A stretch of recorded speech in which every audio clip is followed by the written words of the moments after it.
اپنی لغت کے معنوں میں، ڈکشنری کے معنوں میں مسلم کہتے ہیں سر تسلیم خم کرنے والا، جو اپنے آپ کو کسی اور کے حوالے کرتے ہیں۔ ہم اپنے آپ کو مسلم کیوں کہتے ہیں؟ کہ ہم اپنی رضا اپنے رب کے حوالے کرتے ہیں، کہ جیسا رب کی مرضی اس کے مطابق ہم چلیں گے، اس لیے ہم اپنے آپ کو کہتے ہیں مسلم۔ اپنی ول کسی اور کو سبمٹ کرنے والا۔ اسلام ہے to submit your will to اللہ، اپنی مرضی اللہ کے حوالے کرنا، یہ ہے اسلام۔ اور جو یہ کرنے والا ہوتا ہے وہ مسلم کہلاتا ہے۔ تو مسلم کا مطلب صرف اللہ اور اس کے رسول کو ماننے والا نہیں، بلکہ اللہ اور اس کے رسول عز و جل و صلی اللہ علیہ وآلہ وسلم کی مرضی کے مطابق بھی چلنے والا ہو، ورنہ تو وہ کاغذی مسلم ہی ہوگا۔ تو اللہ تعالیٰ ہمارا ہے کہ اللہ سے ایسا ڈرو کہ جیسا کہ ڈرنے کا حق ہے۔ اب اللہ سے ڈرنے کا حق آپ کو دنیاوی مثال میں ہی سمجھا سکتے ہیں۔ اگر کسی شخص کا غلطی سے استری سے ہاتھ جل جائے کپڑے استری کرتے وقت، اور اس کا زندگی کا وہ پہلا ایکسپیرینس ہو، تو وہ کبھی ٹھنڈی استری کو بھی ہاتھ نہیں لگائے گا۔ وہ اس استری سے ویسا ڈرے گا جیسا کہ ڈرنے کا حق ہے۔ وہ کیا کرے گا؟ استری کو پہلے کسی کپڑے پہ لگائے گا، اس کپڑے کو انڈائریکٹلی کپڑے سے چیک کرے گا کہ یہ استری گرم ہے یا ٹھنڈی ہے، کیونکہ وہ حق الیقین تک پہنچ چکا ہے۔ اس کے ایکسپیرینس میں آیا کہ یہ تو جلا کے رکھ دیتی ہے ہر چیز کو۔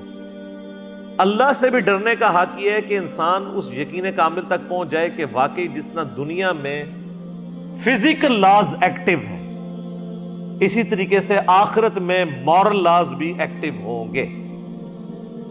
دنیا میں آپ یتیم کا مال کھا جائیں، آپ کے پیٹ میں کوئی درد نہیں ہوگی، ہاں لکڑی چبائیں تو پیٹ میں درد ہوگی، کیونکہ دنیا میں physical laws active, moral laws اخلاقی قوانین ایکٹیو نہیں ہیں۔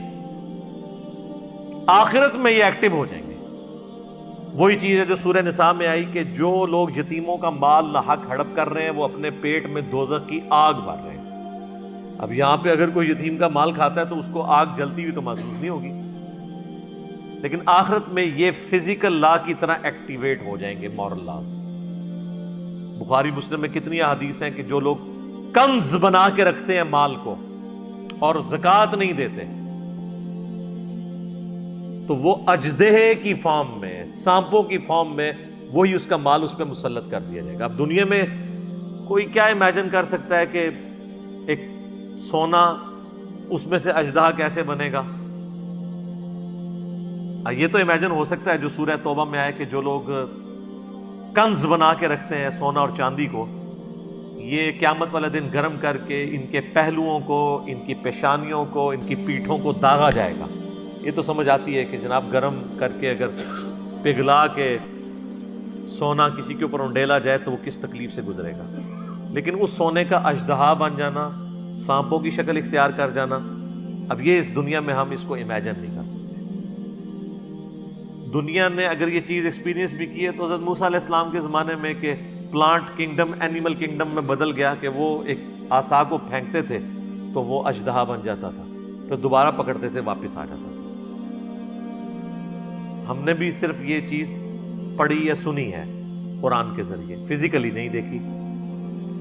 تو آخرت میں مورل لاز ایکٹیو ہوں گے، اسی لیے کہا جا رہا ہے کہ اللہ سے ایسا ڈرو کہ جیسا ڈرنے کا حق ہے، اور اس کے حق کو کس طریقے سے بریف کیا؟ وَلَا تَمُوتُنَّ إِلَّا وَأَنْتُمْ مُسْلِمُونَ، دیکھنا موت تمہیں اس حال میں آئے کہ تم فرمانبردار ہو۔ اچھا، اس کا مطلب ہمارے پرانے بزرگوں نے بڑا اچھا سمجھا کہ موت سے پہلے وہ داڑھی رکھ لیتے تھے۔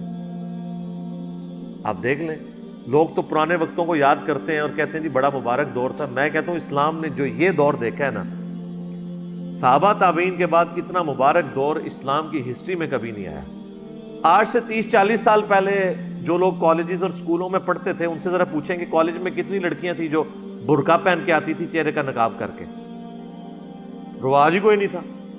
اس کو پریکٹیکلی آپ نے چیک کرنا ہے، آج بھی آپ گاؤں ایریا میں چلے جائیں، عورتیں اسی طرح گھوم رہی ہوتی ہیں۔ آج سے 500 سال پہلے کی بھی بزرگان دین عورتیں اسی طرح ہی گھوما کرتی تھی۔ یہ پردے کا ٹرینڈ، نقاب کا ٹرینڈ برقعے کا ٹرینڈ یہ اب آیا ہے لوگوں کے اندر، جب لوگوں نے اس کو آبزرو کیا دین کو فزیکلی پڑھ کے کہ یہ ہمارا ریلیجن تھا۔ ابھی بھی گاؤں ایریا میں چلے جائیں، آپ ذرا بڑے بوڑھوں سے پوچھیں، اگر وہ جھوٹ نہ بولیں کہ جب آپ لوگ جوانی کی ایج میں تھے تو کیا کوئی جوان لڑکا داڑھی رکھتا تھا؟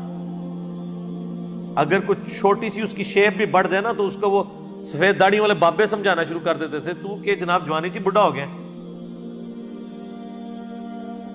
میں یہ ان زمانوں کی بات کر رہا ہوں جن کو لوگ آہیں بھر بھر کے کہتے ہیں جی پہلے بڑا اچھا وقت تھا۔ میں تو لاجیکلی قائل ہی نہیں ہوں کہاں سے اچھا وقت تھا۔ آپ پاکستان بننے سے پہلے کی ذرا ویڈیوز دیکھیں نا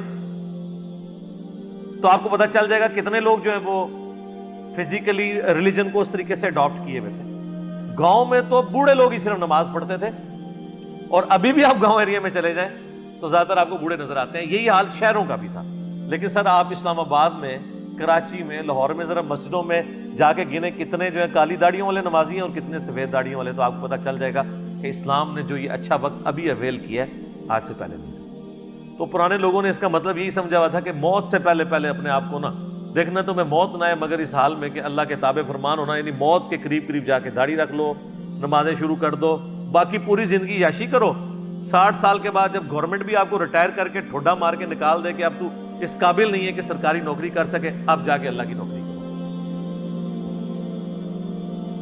تو پھر اس نوکری کا جو رزلٹ نکلے گا وہ آپ کے سامنے ہی ہے۔ اس کا مطلب یہ ہے کہ چونکہ تمہیں یہ پتہ نہیں ہے کہ تمہیں موت کب آنی ہے، لہذا ہر وقت موت کے لیے تیار رہو۔ کسی کو نہیں پتا اس کی موت کس وقت آنی ہے، تو کہا جا رہا ہے دیکھنا تمہیں موت نہ آئے مگر یہ اس حال میں کہ تم اللہ کے تابع فرمان ہو۔ تو کوئی شخص بتا سکتا ہے کہ مجھے موت کب آنی ہے؟ اللہ کی ڈیسٹنی میں میری عمر کتنی لکھی ہوئی ہے؟ اس کو تو آپ پلان کر ہی نہیں سکتے، اور ہمارا سب سے بڑا مسئلہ یہ ہے کہ ہم موت کو پلان کر ہی نہیں سکتے۔ ورنہ تو بڑا اچھا تھا کہ کسی کو بتایا جاتا ہے اس کی 45 سال ہے، اس کی 30 ہوگی، اس کی 75 ہوگی، اس کی 80 ہوگی، بڑے اچھے طریقے سے لوگ پلان کرتے ہیں، مسئلہ ہی حل ہو جاتا۔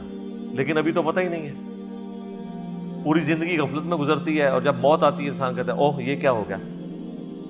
اور آج کل تو اس طرح کی عجیب و غریب قسم کی لا علاج بیماریاں آ چکی ہیں کہ چلتا پھرتا بندہ جو ہے وہ اس طریقے سے غائب ہوتا ہے کہ پتہ ہی نہیں چلتا۔